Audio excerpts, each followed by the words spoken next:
Friends, welcome back to my YouTube channel HSC study point by SK। आज हम जानेंगे safety precautions while use of crane. Crane का इस्तेमाल जब हो रहा है तो उस समय सेफ्टी प्रिकॉशंस क्या क्या लेना चाहिए, आज उस पर बात करने वाले हैं। तो चलिए फटाफट स्टार्ट करते हैं।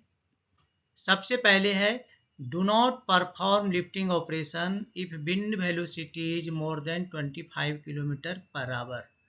तो इस कंडीशन में अगर विंड की वेलोसिटी 25 किलोमीटर पर आवर चल रहा है तो उस केस में वहाँ पे क्रेन ऑपरेशन नहीं करना चाहिए, रोक देना चाहिए।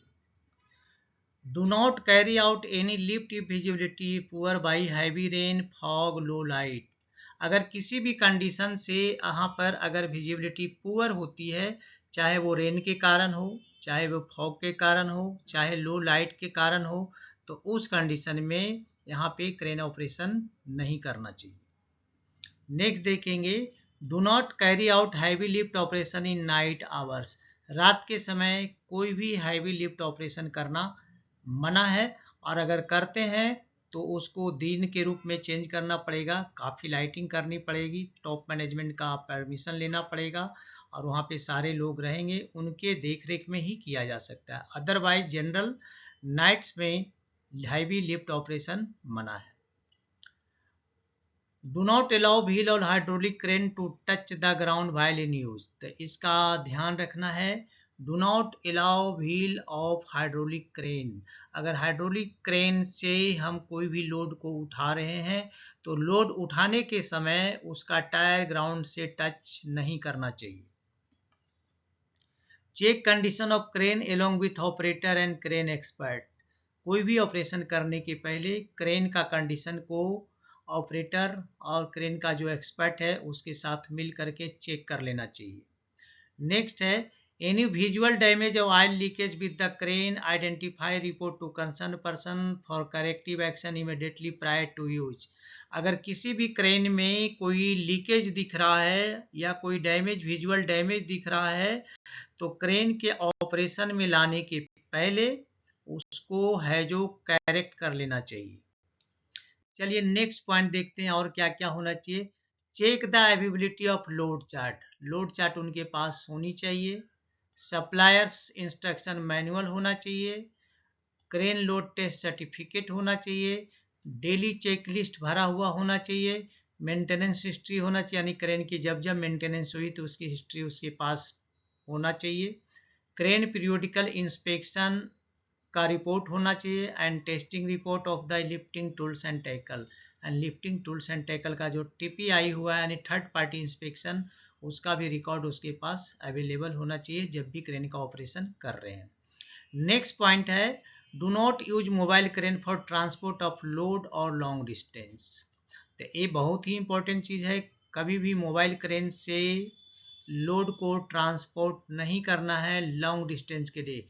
छोटा एक डिस्टेंस है जो कि तो उसको हम कर सकते हैं, लेकिन लॉन्ग डिस्टेंस के लिए कभी भी किसी भी क्रेन से लोड का ट्रांसपोर्ट नहीं करना है।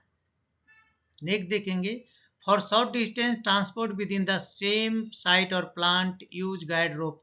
तो यहाँ पे जो अभी अभी मैंने ऊपर बताया उसको वहाँ पे बता रहा है कि अगर शॉर्ट डिस्टेंस है तो है जो हम लोड को ट्रांसपोर्ट कर सकते हैं विद इन साइट और प्लांट एरिया, बट उसके लिए गाइड रोप का इस्तेमाल करना ज़रूरी है ताकि रोप जो लोड है उसके मूवमेंट को कंट्रोल किया जा सके। नेक्स्ट है do not allow free fall of load. Free fall load को होने नहीं दें, यानी कि धीरे धीरे उसको डाउन करना है, ना कि एक ही बार छोड़ देना है। Do not use the crane for dragging the load. कभी भी क्रेन का इस्तेमाल लोड को ड्रैग करने में नहीं करना चाहिए, ये गलत एक्टिविटी है। Ensure at least 3 binding of rope always available on rope drum. तो जब भी हम किसी लोड को उठा रहे हैं उसके लिए हमें बहुत रोप देना पड़ रहा है, तो उस कंडीशन में ध्यान रहे कि जो हमारा रोप ड्रम है उस पर कम से कम 3 बाइंडिंग उसका होना चाहिए, उससे कम करना खतरनाक साबित हो सकता है। नेक्स्ट देखेंगे while hosting equipment during crane operation the operator should not leave the position।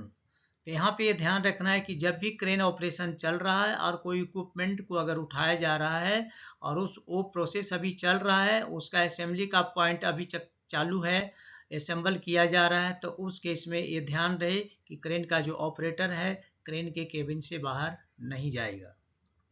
Next, when parking crane always with the brake. Crane को जब भी पार्क कर रहे हैं तो ब्रेक लगा के करें। नेक्स्ट देखेंगे, ensure the mobile crane fitted with suitable horn.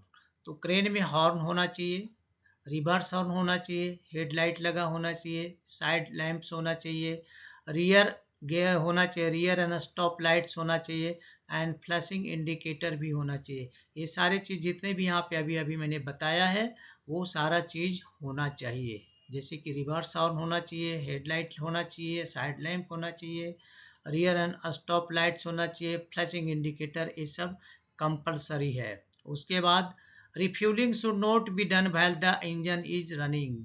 तो कोई भी क्रेन अगर चालू कंडीशन में है तो उस कंडीशन में उसमें फ्यूल यानी कि रिफ्यूलिंग नहीं किया जा सकता है, रिफ्यूल नहीं करना है, यानी कि उसके अंदर जो भी है फ्यूल नहीं डालना है। और नेक्स्ट देखेंगे, minimum 3 metre distance is required from the nearest overhead power line. और जहाँ पे अगर काम कर रहे हैं और वहाँ पे कोई पावर लाइन क्रॉस कर रहा है तो इस केस में कम से कम 3 मीटर डिस्टेंस मेंटेन करना जरूरी है। तो दोस्तों अभी आपने देखा safety precaution while use of crane, यानी क्रेन का जब भी इस्तेमाल आप कर रहे हैं तो उस समय सेफ्टी प्रिकॉशंस क्या लेना चाहिए इसके बारे में हमने अभी अभी बात किया। तो चलिए दोस्तों, आप सभी से रिक्वेस्ट करेंगे, अगर आप हमारे चैनल पे नए हैं तो प्लीज़ चैनल को सब्सक्राइब करें, दोस्तों में ज़रूर शेयर करें, बेल आइकन को ऑल पे सेट कर लें ताकि हमारे जितने भी वीडियो रिलीज हो उसका नोटिफिकेशन आपको टाइम से मिले। तो चलिए मिलते हैं नेक्स्ट वीडियो में, तब तक के लिए जय हिंद, वंदे मातरम।